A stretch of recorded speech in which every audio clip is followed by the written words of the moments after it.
Nama Islam memang telah lama dikenal warga Austria, tepatnya sejak tahun 1525 ketika Kesultanan Ottoman Turki berperang melawan kerajaan Austria.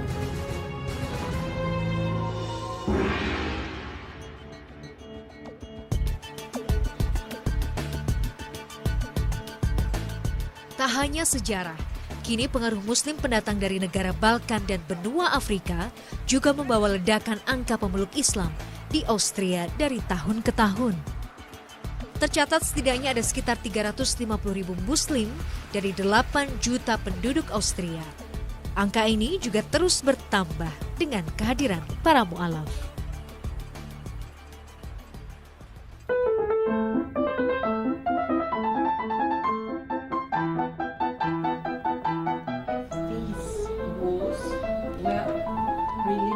Carla mengajak saya singgah ke rumahnya. Carla tinggal di apartemen bersama sang suami dan juga anak bungsunya, Sumaya. 17 tahun yang lalu, Carla menikah dengan Tarafa Bahajati, seorang pria kelahiran Syria yang juga rutin berdakwah melalui media sosial. Kini, keduanya aktif di komunitas Muslim Austria.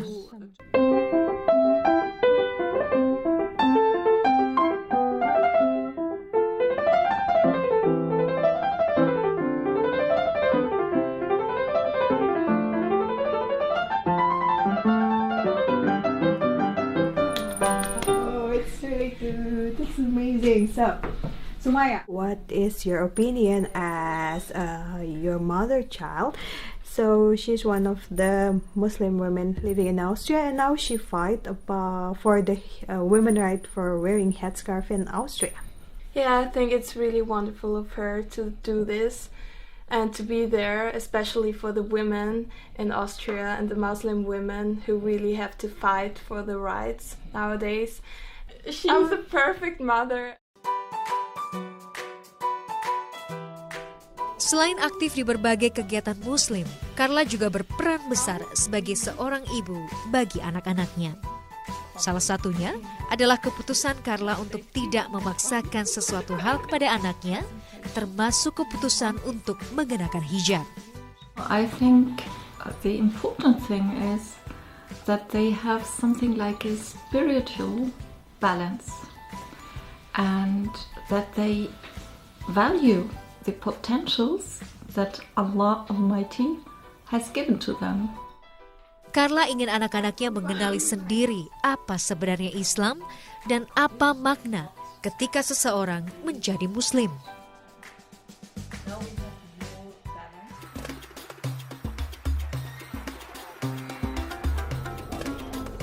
Kami melanjutkan perkenalan hari ini. Carla mengajak saya mengunjungi tempat di mana ia bekerja setiap hari.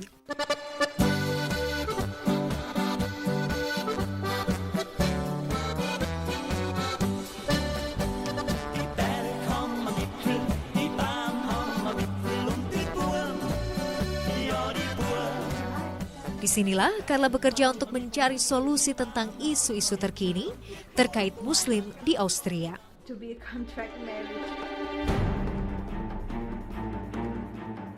Saat ini yang menjadi topik terhangat adalah keputusan pemerintah Austria untuk memberlakukan larangan penggunaan niqab atau hijab yang menutupi wajah di area publik.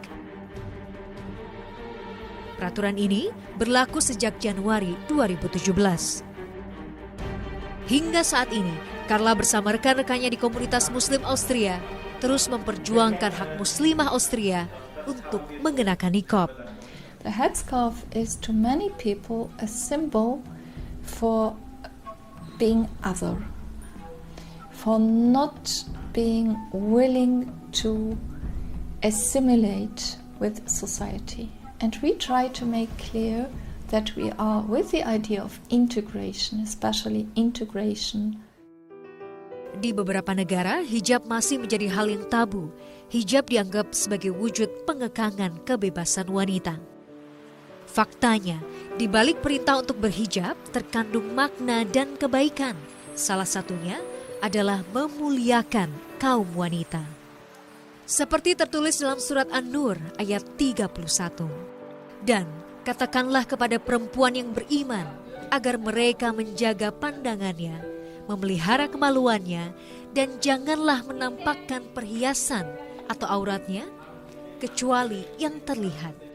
Hendaklah mereka menutup kain ke dadanya, dan janganlah menampakkan auratnya, kecuali kepada suami mereka, ayah suami mereka, atau putra-putra mereka.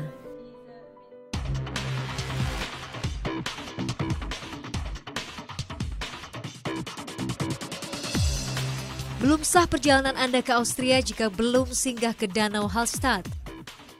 Nama Hallstatt memang populer dalam kamus traveler dunia. Kawasan yang masuk dalam warisan dunia dari UNESCO ini terletak di bagian barat Austria. Dari kota Wina, Hallstatt bisa dicapai dengan kereta sekitar 5 jam perjalanan.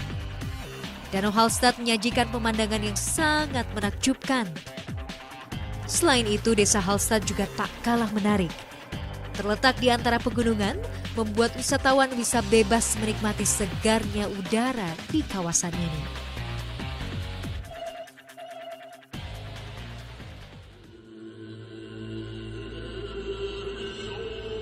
Saya kembali melanjutkan perjalanan mencari kisah Muslim dari negara Mozart. Gernot Galip Stanfel, pria kelahiran Austria yang memeluk Islam lebih dari 25 tahun silam. Islam mengetuk hati Galip melalui musik. But then with this music I was really curious as I learned that 1,000 years ago in Islamic countries they treated ill people and mentally ill people with music. And in our parts, they just locked them somewhere or maybe burned them and treated them very bad. And I thought, wow, this is something. Why is it so different? What is the philosophical background? Why they act so different than the people here did? And so I became curious.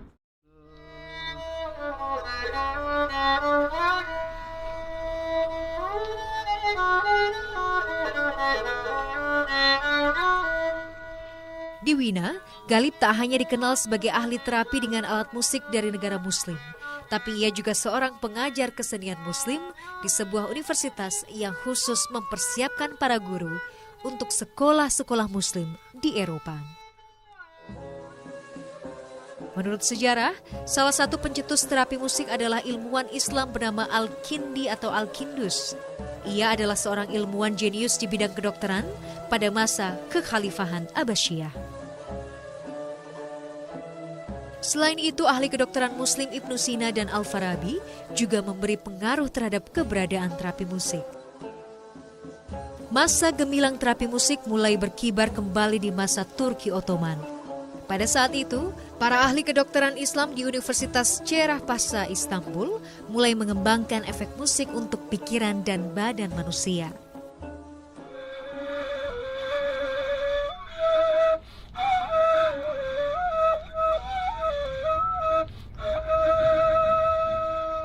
Di rumah inilah Galip melakukan terapi musik kepada para pasiennya. Ruangan mungil ini menjadi tempat di mana Galip mulai memainkan alat musik untuk menyembuhkan para pasien. So how is it? How is the therapy? I feel body was free from die Spannungen im Körper, vom sich gelockert und ich spürte eine Freiheit von hier, von den Magen über die Lunge in den Hals und vor allem der Druck im Kopf hat sich total verflüchtigt.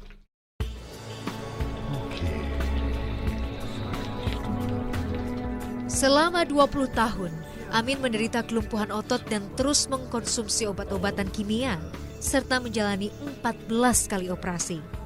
Setelah memutuskan menjadi seorang Muslim 5 tahun silam, Amin akhirnya mencoba terapi musik Muslim untuk menyembuhkan penyakitnya. Alhamdulillah, kini Amin berangsur pulih dan terlepas dari ketergantungan terhadap obat kimia.